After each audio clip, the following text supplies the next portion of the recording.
How Conscious Parenting Can Help You Be a Better Leader with Rachel Duffy, episode 289. Are you ready to make your law firm a profit-generating machine that will free up your time and skyrocket your impact?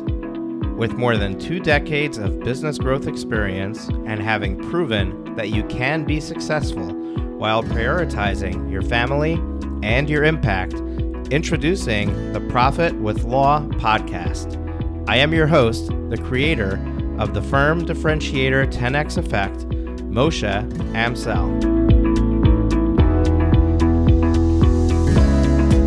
Well, hello and welcome to another amazing guest interview here on the Profit with Law podcast. I'm your host, Moshe Amsel, and I'm excited about today's guest because it's something different.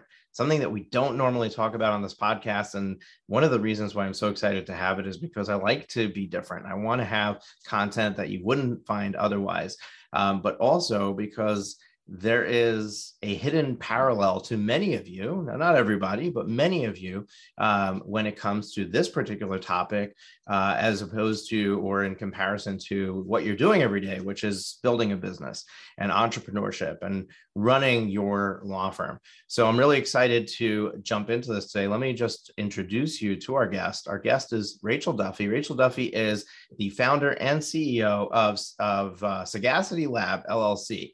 And she's a former family lawyer and certified conscious parenting coach.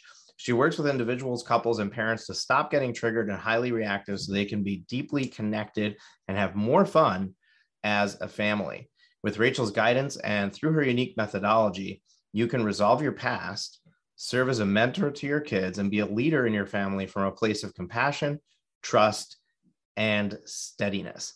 You can learn to make use of healthy boundaries for yourself, with your own family of origin, your partner, and for the growth of your kids.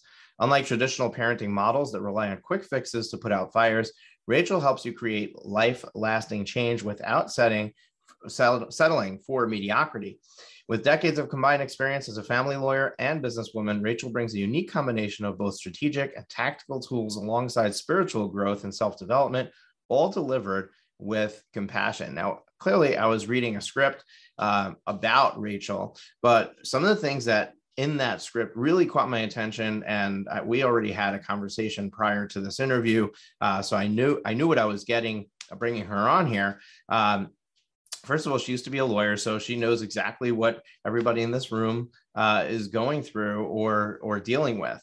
But what's really interesting is that one of the things that comes up a lot in our coaching calls, when we bring on new clients into our organization and help coach them through building their law firm, one of the biggest motivators that comes up is the law firm owner has started their firm or is running their firm with the hopes of being a good example to their kids, to demonstrate to their kids what is possible and how they can do something like that as they get older. And what's interesting is that they're also having this massive challenge of all this time that they're needing to spend on their business and therefore sacrificing time with their family. And you can see right away that those two interests are at odds with each other. And I'm excited to jump into this topic because I think that Rachel can help us try to navigate how to look at this and how to deal with it. So I can't wait to get started on this conversation. Before I bring Rachel on, she is a fellow podcast host. So if you enjoy this conversation, or even without it, go check her podcast out, Unscrew You with Rachel Duffy. It's available in your podcast player. It's also going to be linked in the show notes below this episode here on this podcast. Rachel, welcome to the show. I'm so excited to be here, Moshe. Thank you so much for having me. It's my absolute pleasure. And I really appreciate you coming to spend time with us, share your expertise and knowledge with our audience. So I like to get started with the easy, soft pitch question for you. And that is, tell us a little bit about yourself. How did you get started with what you're doing with conscious parenting? And what made you leave law? So it's a great question, actually, because, growing up, I didn't really know what I wanted to do. I don't come from a family of lawyers. I'm actually the first person in my family with a master's degree and above. So it wasn't in my family lineage to follow this path. But at the same time, law was one of several things that were quote unquote on the menu of possibilities in my upbringing. Lawyer, doctor. I grew up in a very kind of traditional Jewish home, and there weren't a lot of things to choose from that would have been acceptable in my family. And I went into law because exploring the family dynamic, the relationship between parents, between couples, and between parents and children has always been a strong pull for me. And when I became a divorce attorney, it was with the perhaps naive thought that I was going to help families transition from from being a family unit in one way to, just a family that looks different. And there were some aspects of being a divorce attorney that I absolutely loved, and there were some aspects that I didn't. And ultimately, I felt that I wasn't serving the families I wanted to serve in the way I wanted to serve them.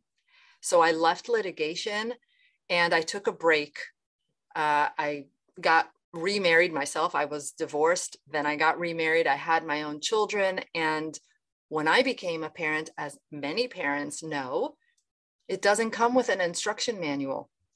And children are very different from one another. And on top of it, each child changes from one moment to the next.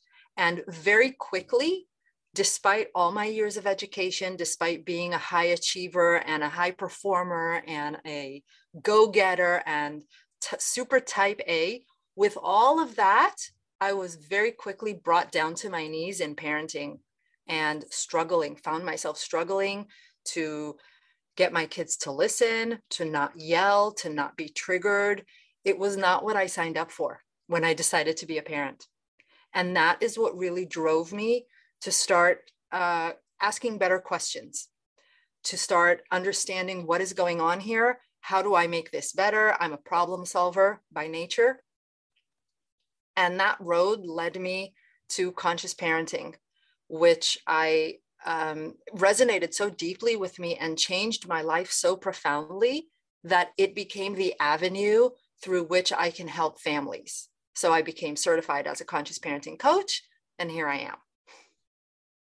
That's an incredible story. And I want to dive in real quick to what is conscious parenting, because some of us may know what that is, and some of us may be thinking like, okay, what in the world is she talking about? So just a real quick overview of what conscious parenting is, and then I'm going to go back to a little part of your story as well.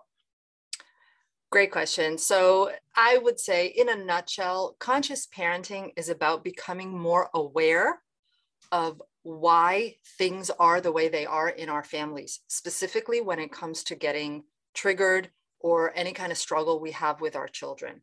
And it's really the process of uncovering the root cause of our behaviors, our reactions as parents, as well as the root cause of our children's behaviors, so that then we can parent from a different place. Once you are addressing root cause issues, when you know how to address those, then by definition, you are solving problems differently than when you're treating surface level problems or when you're just putting fires out, which is where most parents are.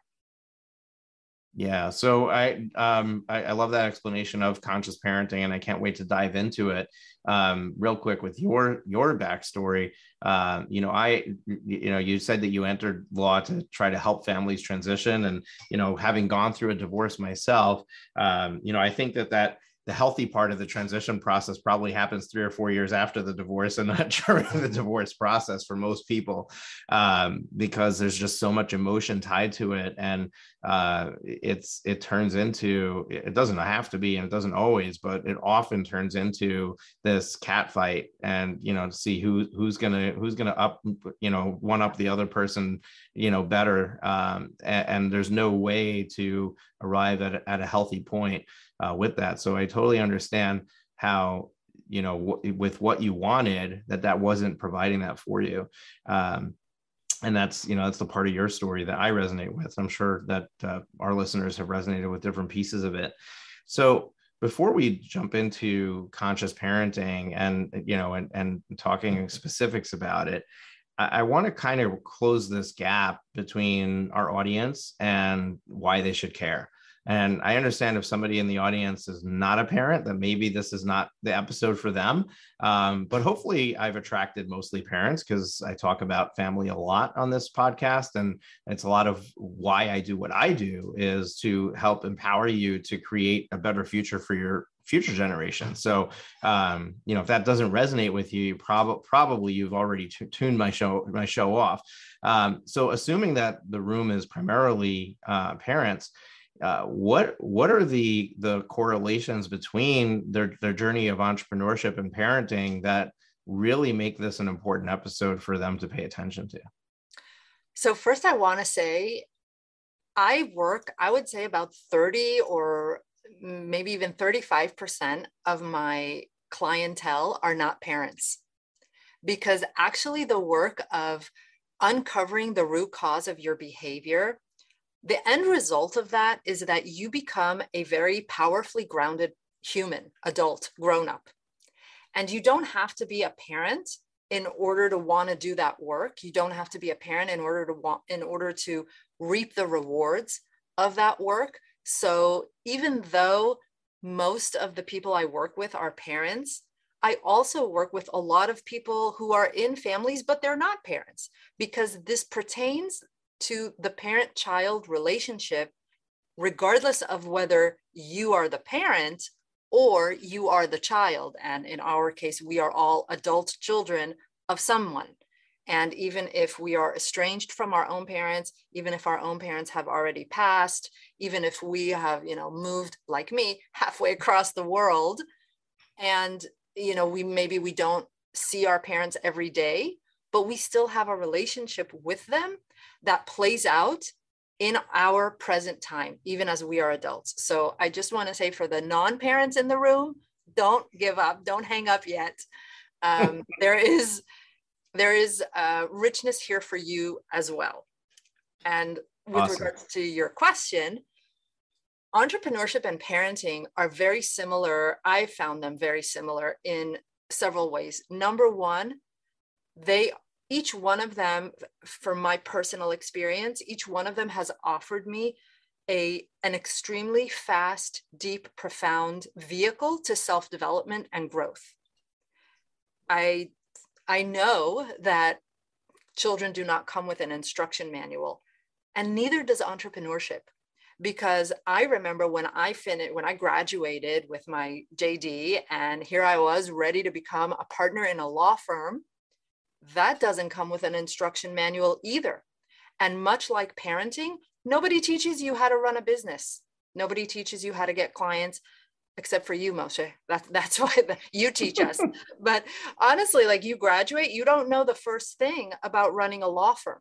And, with humility and, reverence, I say this lovingly to parents: when you have a baby, you don't know the first thing about parenting, except for the one example of parenting you had in your upbringing, which may or may not have been a good role model. And so similarly in business, often law firm owners are starting out their law firm with the only role model that they had, which was working in a much larger organization.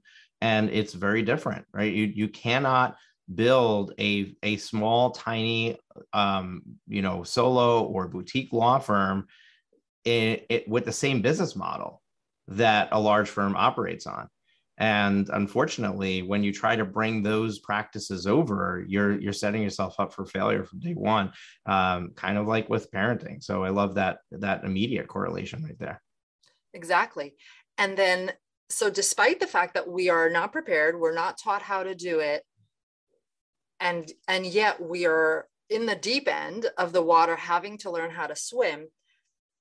At the same time, what ends up happening as a result of that is that most parents struggle to get their kids to listen. They struggle to not yell. They struggle to not get triggered. And why this stings so badly is because what parents really want is to connect. We want to build relationships. As attorneys and owners of businesses and entrepreneurs in every realm, but specifically, I know this about attorneys, we need to develop relationships with our clients. It's part of why we got into law. Law has, yes, academically, there's a lot there, but at the end of the day, a lot of it hangs on your relationship with your clients, and building that relationship to be meaningful is super important to you as an owner of a business.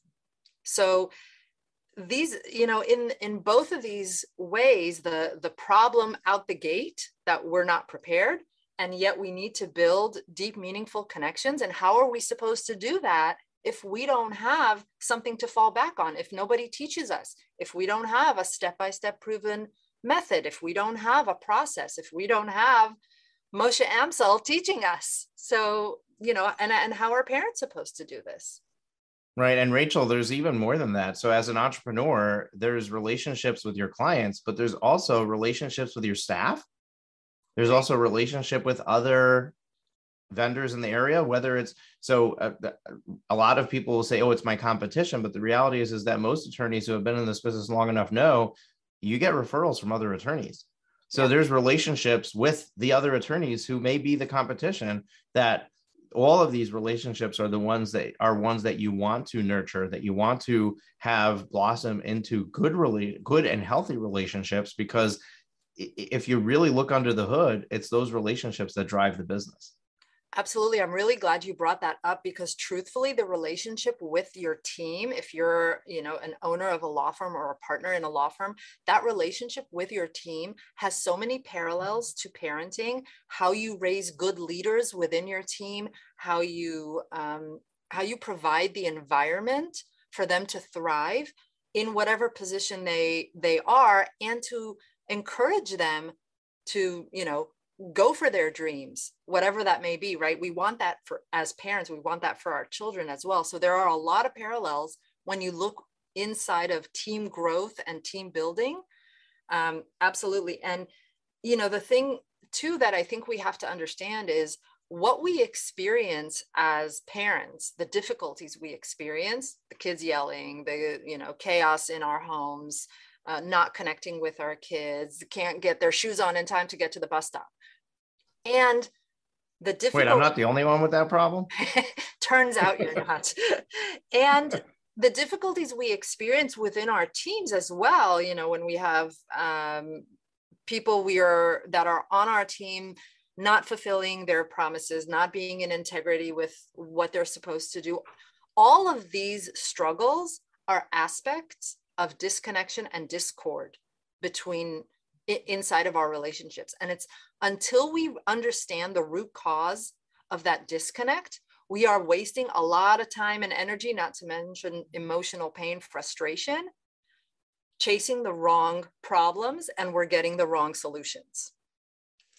Yeah, so I want to jump into the details of that, but real quick, going back on something that you shared, I was laughing or smiling behind the microphone here when you were sharing about employees being like children, because we want the best for them, and we're trying to help guide them in that process. But it's funny because what comes up a lot in various coaching calls is challenges that firm owners have with getting their employees to listen, getting their employees to do the things that they need to do. And what's funny is that something that I've been saying is, look, these are not your kids. Like you don't need to treat them with kid gloves. This is what they're hired for. This is their job. Either do it or I'll find someone else to do it. So unlike with children, you don't have the option of telling them, hey, look, if this doesn't work, we'll just ship you down the road to the neighbor next door and put you there. With employees, you have that option. But I'm wondering if, I've been coaching incorrectly. I'm wondering if there's, there are things that we can do to help employees understand or figure out why they're having trouble doing what you're telling them they need to do, and maybe getting them to do it rather than, giving them, hey, look, this is this is what needs to be done. And if you don't do it, we'll just find someone else. So there are two things that came up for me as I was listening to you speak. First of all, it's not true that we don't have that option with our kids. Yeah, we can't quote unquote, fire our kids and find someone else to replace them. But when we decide to punish, give consequences, we shut down our kids much in the same way that we shut down our employees when they're not listening or not doing what they're supposed to do. So the threat of I'm going to fire you if you don't, if you don't perform is very similar to the quote unquote threat, I'm going to punish you if you don't listen to me. In the sense that the end result of that might be compliance in the moment. There may be obedience in that moment with your kid. There may be compliance in that moment with your employee, but the long-term result in both cases is a shutdown of connection. And when we talk about building the relationship, it erodes the relationship much in the same way. So there is actually a parallel there, even though technically you're not firing your kids.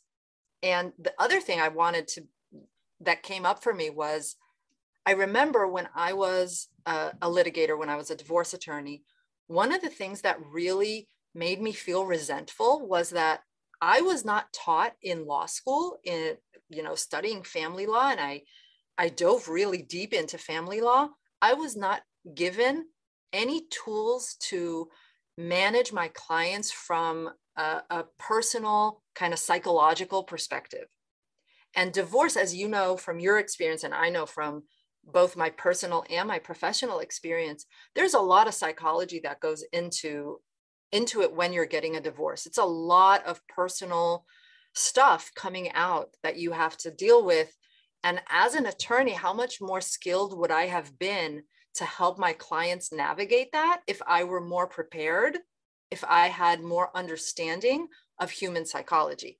And I had a lot of resistance to it at the time. I was like, I didn't want to be a psychologist. I wanted to be an attorney. Why do I have to learn psychology? And I feel that sometimes in business and in entrepreneurship, it's a little bit like that too, where leaders, CEOs, founders, heads of teams think to themselves, well, I'm in this for the business. I don't necessarily want to understand human psychology.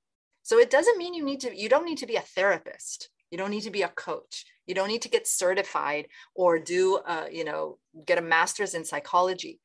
But if you want to build a lasting relationship with another human being, you have to understand human psychology at a basic level. Some things you do have to understand about how relationships are built, how they are eroded, what lands on people a certain way and why, and how do you speak in a way that people can hear you, whether it's your children or your employees. Yeah, I love that. And this brings up the natural next question, which is, okay, so if threatening or doing something that in turn really restricts or turns off my employee or my child, what is the answer? What are the tools that we're missing in our tool chest that we should be using instead of that? Right. So this goes back to understanding the root cause of, first of all, we have to understand ourselves. What is coming up for me? What is happening for me in that moment when my employee time after time after time just is not hitting their KPIs? How is this landing for me? And where am I coming from when I leap to yell or threaten? That's number one. And number two, what is going on for my employee that they cannot be self-driven, that they can't find the motivation and they need me to be a hammer on their heads? Because that's there's a disconnect there. It's disjointed there too. So we do have to, I'm not saying that we don't have to solve these problems with the employee or with our children, right? Our children also exhibit unwanted behavior. If my kid is telling me every day, I hate you, something's wrong. But it's my job as a parent to figure that out. My kid can't figure that out. And it's also my job as an employer, as a CEO, to understand what is really going on for my employee. I'm not saying you have to dig into their personal life, but you do have to understand where they're coming from so that you can address that. Okay, so let's use a real world example. So I have an associate and they're refusing to enter their time into the computer system. So invoicing, billing is a problem. And no matter how many times I sit down with them and I say, look, This is how we make our bread and butter. And we can't be going at the end of the month and trying to just fudge hours on what we did or didn't do for somebody. Like, we really need to know work in progress. We need to be able to monitor retainer replenishments, things like that. I need your hours in to run the business. And with those conversations, doesn't move the needle, right? They're doing great legal work, but they're not entering their time. So it's a problem, right? Why do you think they're not entering their time? So that's the question, is right. Like how do I, as the owner, explore that? Am I sitting down and having a conversation with them saying, why are you having difficulty entering time? What exactly is the problem here? Yeah.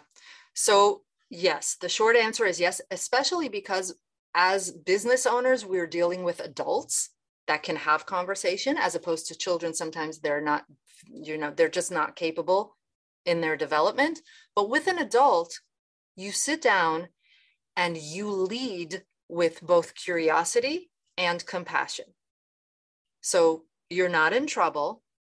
If I'm having this conversation with you, if I'm in your shoes, Moshe, Yep. and you're the employee, I would come to you and say, listen, Moshe, we have to get to the bottom of this because I really want to support you. You're doing great legal work and I love having you on the team, but there's this issue and we need to resolve it. So I'm coming to you with both curiosity and compassion. And I would start asking you questions to help us uncover what is really going on for you. Why is it so hard for this employee if they're doing great legal work, then I'm assuming they're also really capable. They're definitely capable of writing down their hours, right? This isn't a complex task.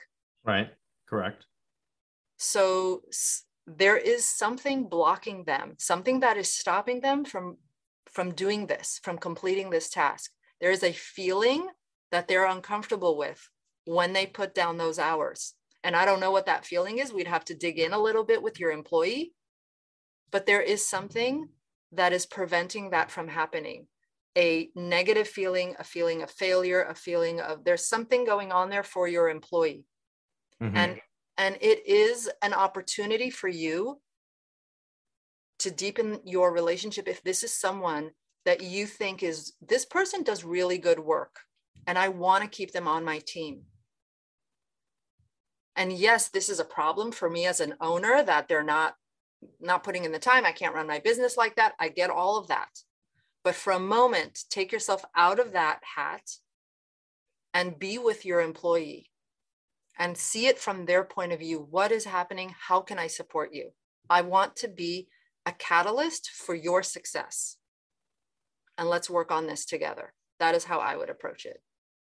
Awesome. Now, you made a differentiation between employees and kids. So I really understand how to approach that from the employee side, but now I'll switch to my parenting hat, right?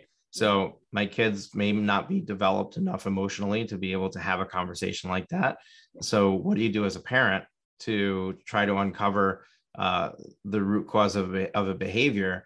And also, like, when is the right place and time to do that versus, you're trying to get somebody to listen to you in the heat of the moment.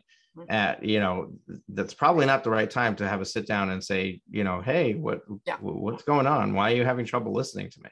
Yeah, you're absolutely right. So we have to differentiate between what do we do in the heat of the moment versus what do we do to long-term fix this problem. In the heat of the moment with my kids, all I do is be regulated myself and help regulate my children. That's it. That's all you need to do. We have whatever difficulty is coming up in the moment with my kids, I'm focused on staying regulated and for them to be regulated. Because here's the thing, children's nervous systems are not fully developed. They're just not. That doesn't happen until we're in our mid-20s. So until that happens, children rely on their caretaker, the grown-up who's taking care of them. They rely on that person to regulate emotionally. What that means is that children borrow the emotional state of their caregiver. So if I am highly dysregulated and triggered because my kid can't get their shoes on, that is going to further dysregulate my child. Whereas if I am calm, I'm not triggered, I'm okay, and I'm here to help my child, that also is going to affect their ability to regulate. A good way to look at it is emotions are contagious. Nervous state systems are contagious.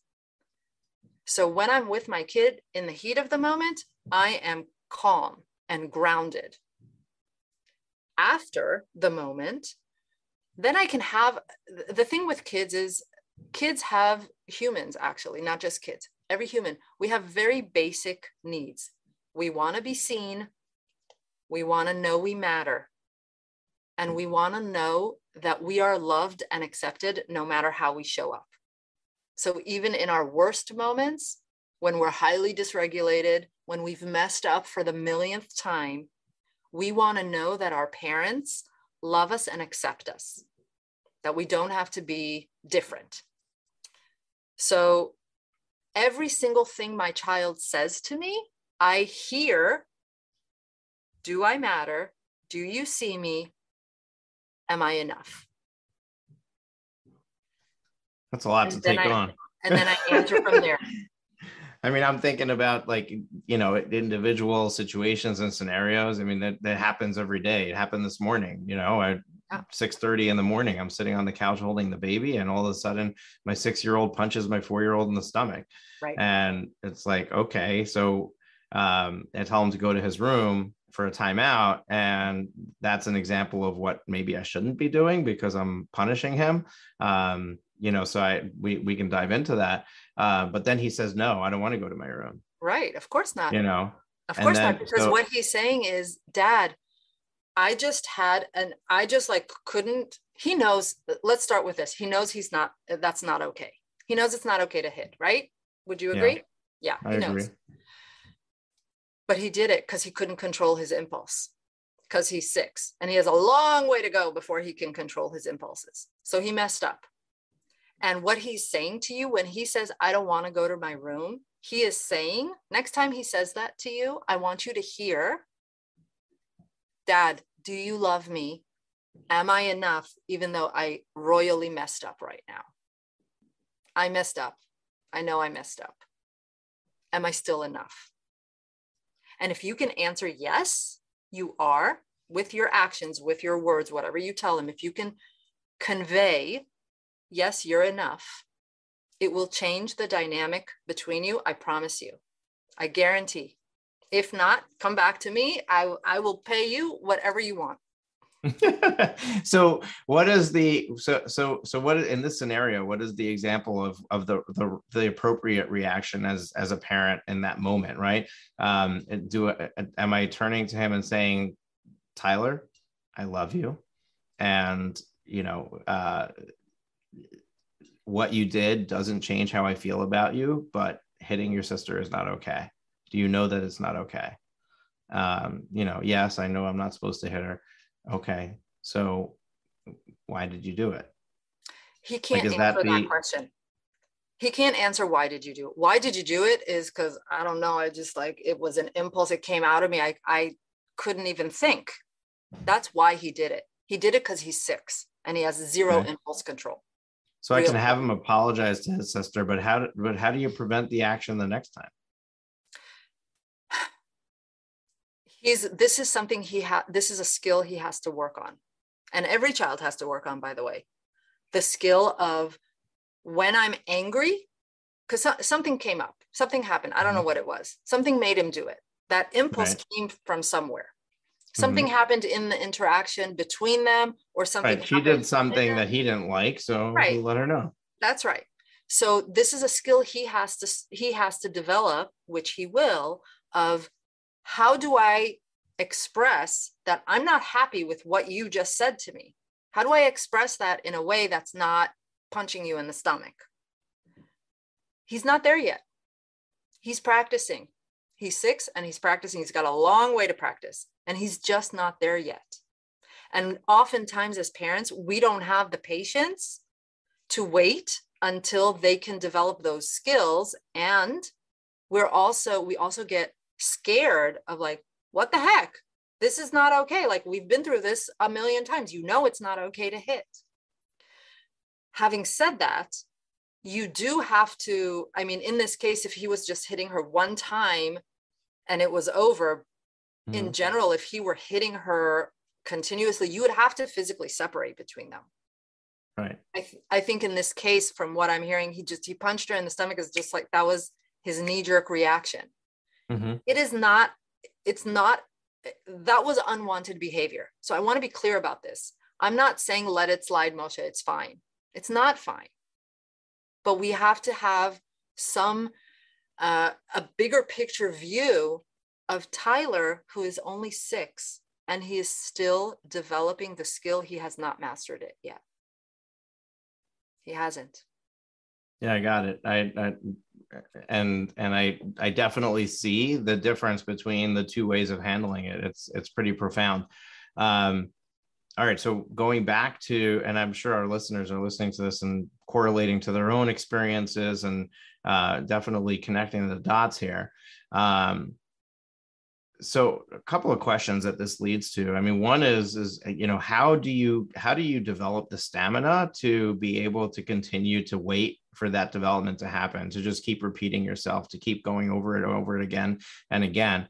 And going back to entrepreneurship, when is the point where, this method isn't working, right? Like you're exploring it with your employee and, you're having the patience and you're doing it out of love and you're giving them the opportunity to explore why they're doing this behavior. But what if it doesn't bode results? Like, right. What do you do then? Right. So this is a place where entrepreneurship and parenthood split, because in entrepreneurship, if you're with your team and you're wanting to build the team and you believe in the people you have, then I would say put in the time and effort. But if there is someone who ultimately is either not capable, not a good fit, doesn't want to continue, doesn't want to be a participant in this process, then, with love, we can release them, right? Not everybody is going to be a good fit for your team. But when you think as a business owner, when you're thinking of building your dream team, these are people who are highly committed to your company, who are highly committed to the work, to the process, to the team. Those are the people you invest in, people who want to grow. But the people who are in there to just, check the box and, clock in at 9 and clock out at 5 and not really interested in investing themselves, I probably wouldn't invest in those people myself as an employer. So you have to develop the ability to discern, when am I really, when is this person worth my time and effort? Because it is time and effort. Right. With regards to the kids and developing the stamina, I think this goes back to your own growth as a parent. And of course, this translates also into your growth as a business owner, because when you've done this work for yourself and you are coming from a very powerfully grounded place, there's no stamina required. It's not an effort anymore. It's just the way you are. So it isn't like, oh, how am I going to hold my breath for 30 more seconds? Like that's not the experience. The experience is this is where my child is at right now. And I'm okay with that.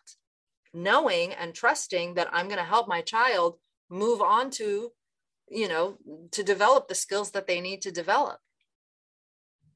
Does that make sense? Yeah, absolutely.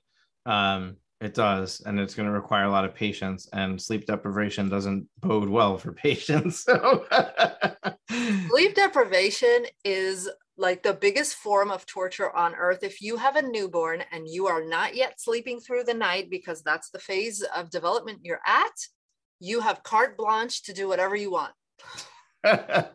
My poor other kids, right? It's tough for them.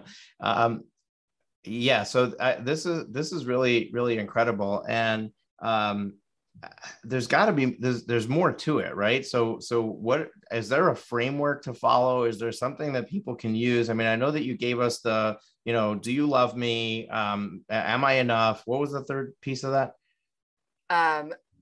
Do I matter? Do I matter? Like, can you see me? Right. Can you hear me? Yes. Right. So, I have a methodology I've developed. It's called the integration blueprint, and it's a step-by-step process that I take parents through in order to do this work in the fastest, most efficient way, yet still be deep and long lasting. So, because we want the combination, right? We want the deep results, we want life lasting results, but we want them fast. And we're right to want them fast. So this is my methodology that I go through with my students in my groups or in my one-on-one coaching. And if you follow my podcast, if you listen to my podcast, there's a lot that I give on the podcast, as well as on my social media. I'm on Instagram at Rachel Duffy here. You can follow me and, reach out to me. And I'm more than happy to assist in any way I can. Awesome. So at this point, I want to ask you, is there anything that I should have asked you? I know that we wanted to talk about the parallels between parenting and entrepreneurship. And we talked about parenting without punishment. What about the work-life balance piece of it? What about how does this play into this dichotomy between wanting to have success in your firm, which is probably driven by love for your family, right? You want to provide for them, you want to be a good example for them, but at the same time, it's in conflict because time at work is time away from family. And do you want to address that at all? Yeah, I think that's a great question, because you're right. And there are two things that I want to say about this. Number one is that this idea of work-life balance, I reject the idea that there is a balance. You are the same human being at work and at home. Like, there is no daddy hat versus entrepreneur hat. Like, you're the same person. To me, when I had that idea of constantly switching between roles, it was exhausting. Just thinking of, okay, who do I need to be for this and who do I need to be for that? And in the end, I decided I'm getting rid of this. And the way I think about it is there is a harmony between my family time, the time that I spend, when I'm not distracted by anything and I spend time with my children. And there is time that I spend on my, with my clients or on my business. And that is, my work time. There is a harmony there. But I behave the exact same way in all those areas of my life. So for me, there's no there used to be like an inner conflict is how I experienced it, between being a dad, being a mom, and being a business owner. And now there is none. I am the same everywhere I go. So that to me feels, I don't know, less stressful, let's say. And with regards to time management, I feel like time is the reason why we want to solve this, in order to get back time.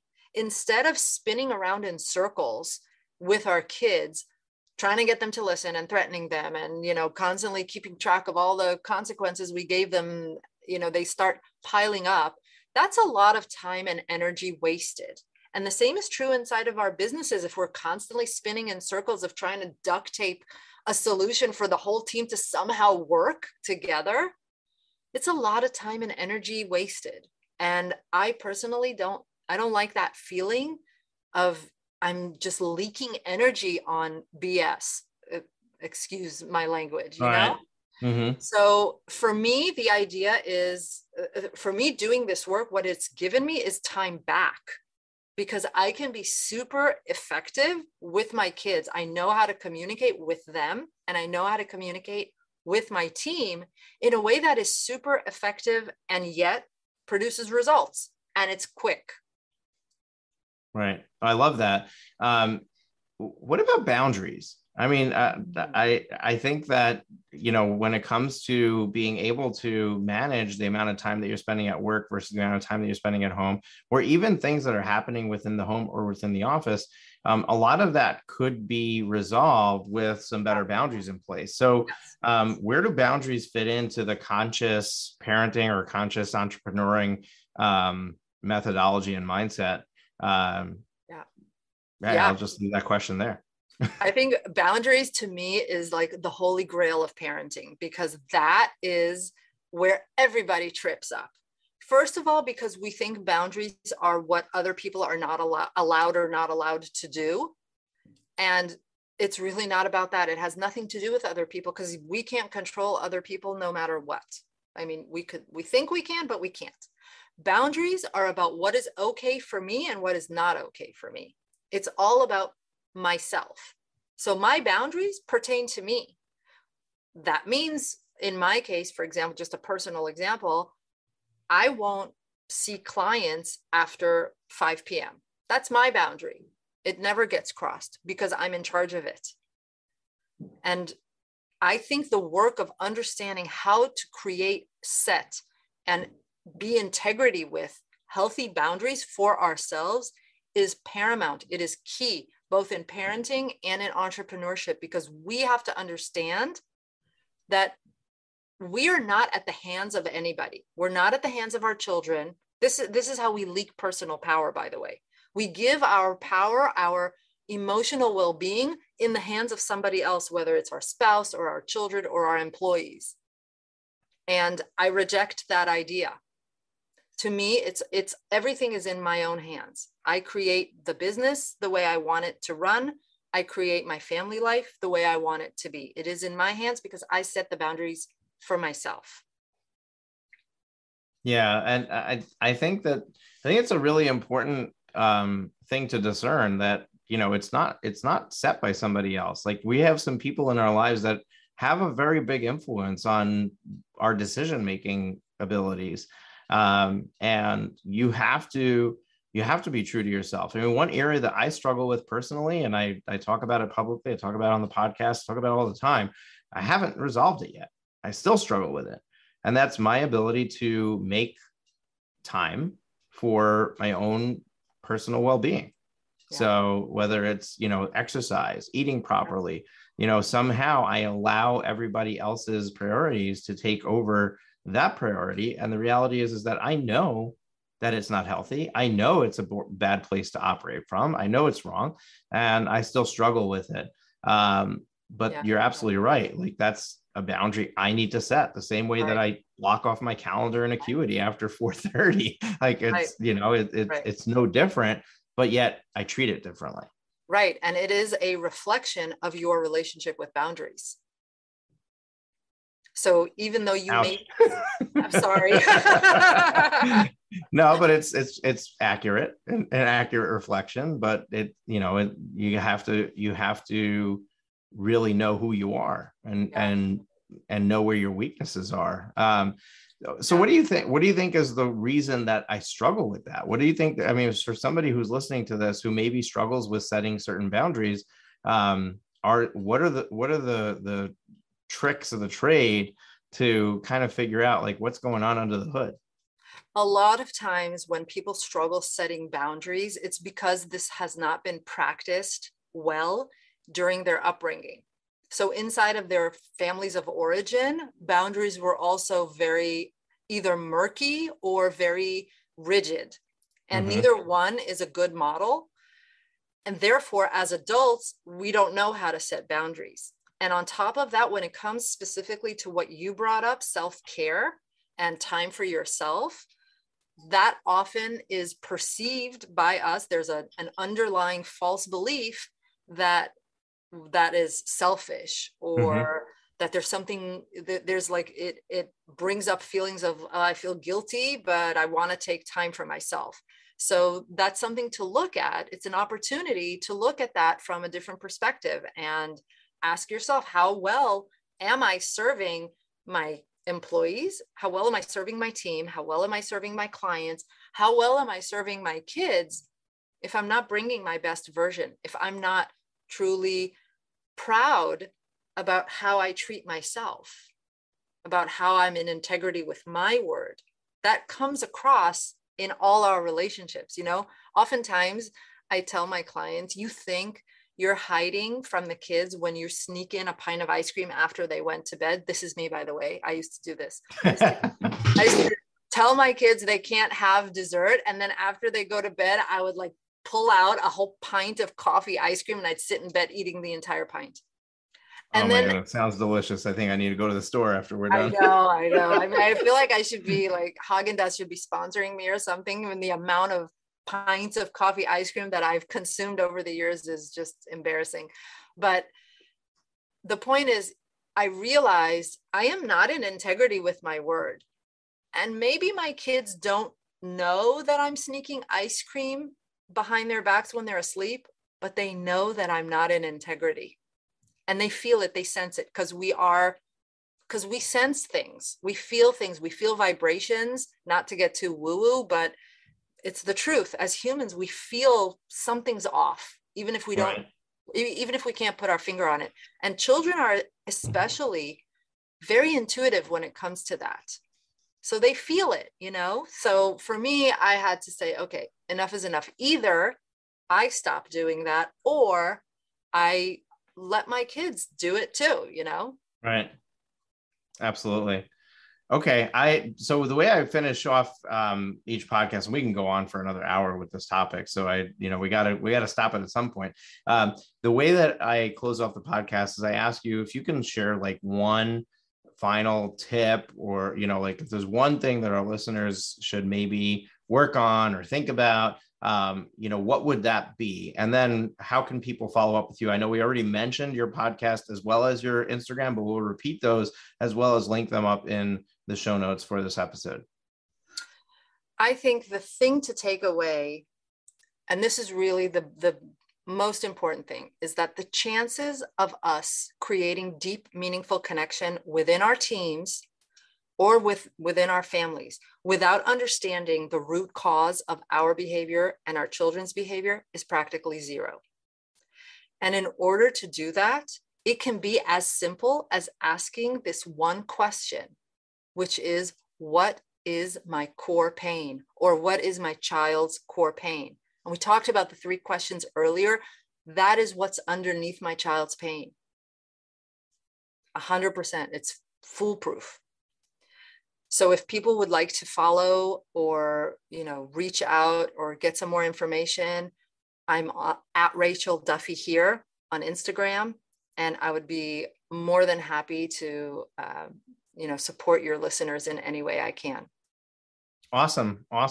And that podcast again is Unscrew You with Rachel Duffy, available on Apple Podcasts as well as other podcast players. Rachel, it's been an incredible experience for the last hour. For me personally, I feel like I grew in this conversation. I'm totally going to try some new tactics this evening. I'm sure it's going to come up because it always does. There's not a moment where there isn't something crazy happening in this household. So I get to put this into practice and really try it on. So I can't wait to do that. It's been super impactful. And also in my coaching with my clients, I think that I think I already had, I wasn't jumping to, hey, it's, my way or the highway kind of thing. But I think that I have more tools in my tool chest now that I didn't have before with how to coach them through that conversation. And, what are the things that they should be doing with that employee? And the very important distinction that you made of, is this person worth it? Right. And, there's a lot of people who, we realize it's maybe the wrong person for the company, or maybe it's the wrong person for that job. Right. And, we're trying so hard to not be mean and not be somebody who doesn't care, and therefore try to hold on to them. And the reality is that if it's not a good fit, then you're not going to want to put the energy in. And therefore, when things go wrong, you're not going to have that patience, and that's going to further make that situation worse. So essentially what you're doing is you're hurting that person in the process of keeping them. And I've always known that, but having worked through this with you, it's even clearer now how much you're hurting them. And I think that our listeners can see that. And hopefully this will help somebody who's listening to this and able to take action on it. I think that this has just been incredible value. So thank you so much for being here and for sharing that with us. And folks, if this is your first time listening to the podcast, this was a doozy, but we would love it if you subscribe to the show and listen. We're here twice a week, every Tuesday and Thursday, Tuesday is my solo day. I'm behind the microphone by myself and just sharing what's on my mind or some tip or trick, something that can help you. And then on Thursdays, I bring amazing guests like Rachel to the podcast, and we have great conversations. And you can see I show up fully. She showed up fully. Every one of our conversations is like that. And it's really, really helpful to our listeners. If you don't believe me, go check out our loads and loads of reviews on the podcast. And if you are not one of the people who left a review, we'd love it if you did that too. So subscribe, leave a review, and we can't wait to have you back on Tuesday when we release our next episode. Take care. We'll see you soon. That's it for this week's episode of Profit with Law. If you have enjoyed the show, please consider sharing it with at least one person. Imagine how many lives we can change if we each shared this episode. Another way to share the episode is on social media. We appreciate your support and look forward to you joining us again next week.